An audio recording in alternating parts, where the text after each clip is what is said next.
First of all, myself Manthan Unagar, and my firm name is Manthan Solar. મારું સોલારનું firm છે અને છેલ્લા 9 વર્ષથી અમે સુરત અને સાઉથ ગુજરાત રિજિયનમાં વર્ક કરીએ છીએ. અને જનરલી મને શું કહે પ્રાઇડ પણ ફીલ થાય છે કે શું કહે આજે મારી હોપફુલી બર્થડે છે અને બર્થડે ના દિવસે તે મને એક સારું કામ કરવાનો. Thank you, thank you. Birthday ના દિવસે મને એક શું કહેવાય એક નિમિત્ત બનવાનો ચાન્સ મળ્યો છે. તો મારી જર્ની શેર કરીશ. First of all Vishal Shah sir અને એમની ટીમ ને થેન્ક યુ કે ફાઉન્ડેશન પ્રોગ્રામ જ્યારે મેં જોઈન કરેલું ત્યારે શું કહેવાય વિઝન, મિશન, પછી કોર વેલ્યુ એ બાબતની શું કહેવાય મને વધારે જનરલી શું કહેવાય કે આ બધું આપણે જાણતા તો હોઈએ જ છીએ પણ એમની ક્લેરિટી નથી હોતી. તો જ્યારે ફાઉન્ડેશન પ્રોગ્રામ મેં કમ્પ્લીટ કર્યું ને ત્યારે આ વિઝન, મિશન અને કોર વેલ્યુ બાબતની મને ડીપલી ક્લેરિટી આવેલી હતી. પછી એમના પછી જે એમનું હોય છે ટ્રાન્સફોર્મેશન પ્રોગ્રામ એ મેં ફક્ત એક જ ખ્યાલથી મેં જોઈન કરવાનું વિચાર્યું કે ભાઈ આજથી 8 વર્ષ સુધી અમે બિઝનેસ કરીએ છીએ અને સેમ મેન્ટાલિટીથી અને સેમ પેટર્નથી કરતા રહેશું.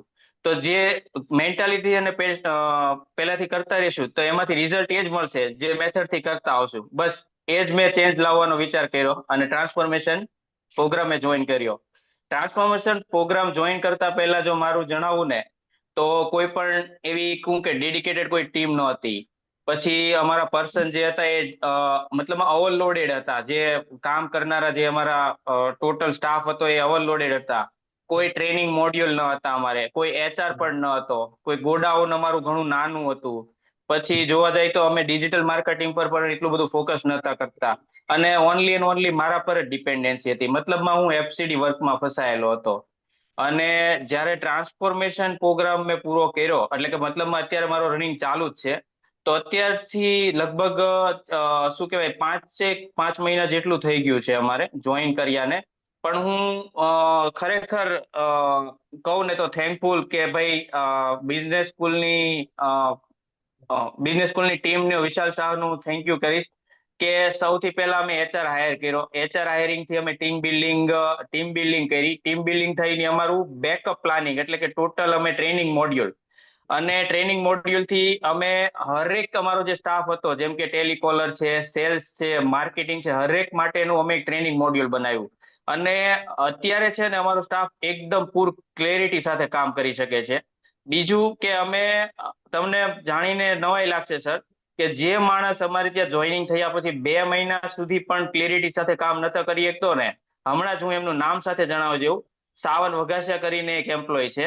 એને જોઈનિંગ કર્યાના ફક્ત 7 જ દિવસમાં એટલા ડેડિકેશન અને પેશન સાથે કામ કરી શકે છે ને કે પણ મને પણ વિચારીને એમ થયું કે શું આ રીતના જો મોડ્યુલ ચાલે અને ફ્રેમવર્ક એપ્લાય કરવામાં આવે તો આ ડેડિકેશનથી અને એટલું ઝડપથી એ લોકો કામ કરી શકે છે. એટલે મતલબમાં ક્લેરિટી સાથે આજની મારી કરંટ કન્ડિશન જણાવું ને તો ઓલમોસ્ટ હું એફસીડી વર્કમાંથી લગભગ 60% જેટલો ફ્રી થઈ ચુક્યો છું.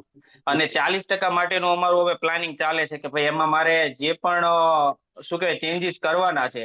તો ઓલમોસ્ટ પછી શું કહેવાય કે ટીમ બિલ્ડિંગ અમારી સેકન્ડ લાઈન બિલ્ડિંગ માટેનું અમારું પ્લાનિંગ ચાલે છે. અને ગોડાઉન નું કહું તો અમારું ગોડાઉન છે ને પેલા 600 સ્ક્વેર ફીટ જેટલી જગ્યામાં હતું. અત્યારે હાલમાં અમારું 1700 સ્ક્વેર ફીટ જેટલું જગ્યાનું ગોડાઉન છે અત્યારે અમારું. અને ઓફિસ પણ અમે અત્યારે હમણાં નવું લેવાનું વિચારી રહ્યા છીએ. અમારી ઓફિસ લગભગ અમારે એવા સ્ટાફ કહેવાય કે ઇનફ થઈ ગયો છે. એટલે મતલબમાં હવે નવું શું કહેવાય પરચેસ કરવાનું પ્લાનિંગ ચાલે છે. મતલબમાં આ ચેન્જીસ લગભગ મને 4 થી 5 મહિનાના ગાળામાં જોવા મળ્યા છે.